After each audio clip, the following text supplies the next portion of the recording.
So there's no secrets out there anymore. If you want to start hitting driver longer than ever, there's a few simple things you need to get right in order to maximize your driving distance. Okay, so the recipe for long drives.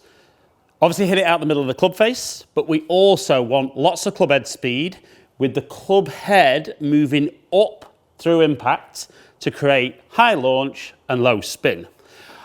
And I'm going to show you a little 2-second fix today that's going to help you achieve that, not by really changing anything else in your setup. So I'm going to show you predominantly what I see most golfers do. Now we saw that first one there. Wasn't right out the middle, but the club was traveling up 4 degrees, carry was 252, total 272. So I think most golfers are aware that obviously if we're going to get the club traveling up through impact, we need the ball forward in the stance. So they'll set up with the ball maybe opposite that left heel. They talk about getting a little bit of tilt. They move the club in behind the golf ball and then they make their swing. And if they manage to get it straight, it's very, very low. So launching low, good club head speed, but we can see 207 carry, 248 total, and the club actually moving down 3.4 degrees. Now I know what you're probably thinking, hang on, we moved the ball forward in the stance, kind of did everything we needed to get the club moving up. But actually what ended up happening there is the club was moving down to impact, taking all the loft off the club, and therefore you can see a massive loss in carry distance and a big loss in total distance. So, what caused that? So what we would generally see is when golfers move the ball forward, what you would still want to see it address is that the lead shoulder is higher than the trail shoulder. And that creates that little bit of spine tilt, and then it's retaining that tilt to impact. But the mistake I see a lot of golfers make is that they start everything off like that, but then as they move the club in behind the golf ball, the shoulders from face on get very level, and actually what that shows is that the shoulders are pointing way off to the left. Now, whether a club is moving up or down through impact is all down to where the lowest point of the golf swing is. So, if the lowest point of the golf swing is behind the golf ball, the club will be traveling up. And if the lowest point is ahead, like we saw on that poor one, the club's traveling down through impact. Now, just as a general rule, what you will tend to see with golfers is that the more from the inside they swing, the low point is back and then it's traveling up later in the swing. The more left they swing, they move the lowest point forward. So you can see if I swing to the right from the inside, we can see my low point would be back here, club would travel up. If I let those shoulders get too level, we can see where I touch the ground ahead of the golf ball. So the biggest problem for a lot of guys is as soon as they move that ball forward, their instinct is to move the body up with the golf ball, and it undoes all the good work. So I'm going to give you something really easy to do. We're going to get the ball forward, but we're actually just going to put the club head in the middle of the stance. So maybe 5-6 inches behind the golf ball, and you can try that as a practice swing first. And even if I'm skimming the mat, I can tell I'm actually touching the mat back behind the golf ball. So the club would definitely be traveling up by the time we get there. Now what I would say is when you initially practice this, it'll feel very different. If you're somebody who's used to getting that club right up behind the golf ball, so get the club set back behind, and even if you have to just swing a little slower to begin with, just to get that little bit of a feel as to what you're doing, we can see my club head speed's dropped down to just under 101 mile an hour. My low point's 5.6 inches behind.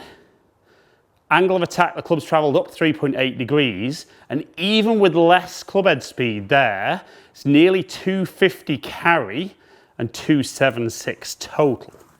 Now, how nice is that initially, that I can actually lose 4 mile an hour, but get over 40 yards extra carry and 30 yards extra total. So for a lot of golfers, they'll feel maybe a little slower is more controlled. I don't necessarily agree that slower is more controlled. I think you can pay attention and be more aware of what's going on when you're not quite as fast. And while you're making a change, that can help. But it's like the added bonus, isn't it? That if you feel you've got more awareness as to what's going on and you hit the ball further off the tee, like I said, that's a huge bonus. So again, we're going to get that ball forward, start that club head more in the middle of my stance and put a little bit more speed back in.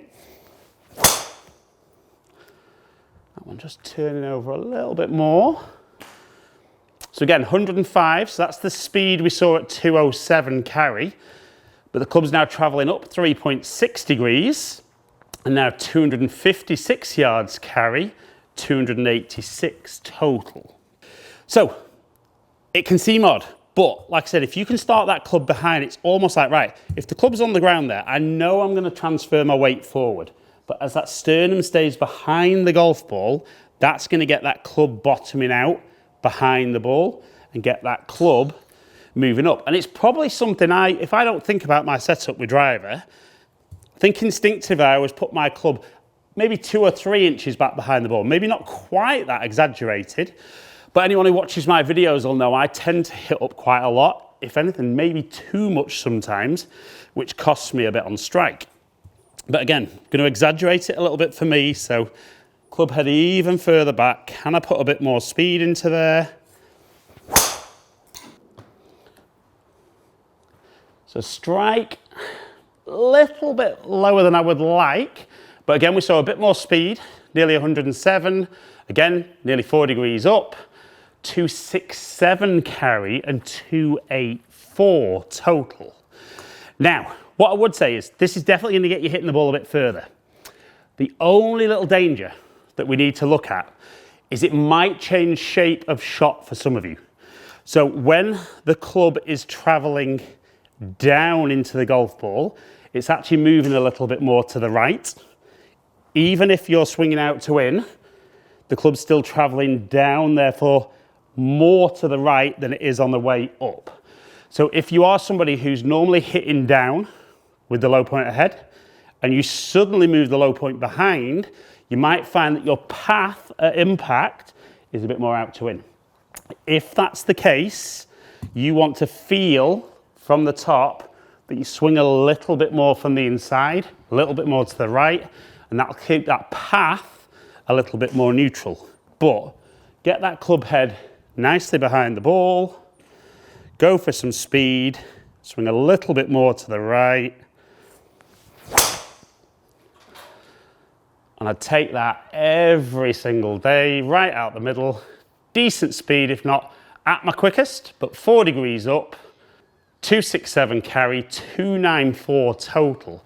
And if you look at that difference, all I'm really changing, yes, I've got almost 2 miles an hour quicker by consciously trying to be a little bit quicker, but that little change from club being behind and that producing that upward angle of attack, as opposed to moving the club there, shoulders getting level, making the low point move ahead. You could pick up 30, 40, maybe 50 yards. I know that sounds extreme, but if you are somebody who's maybe 3-4 degrees down into impact, and you can now be 3 or 4 degrees up, it really could be that big a difference in distance.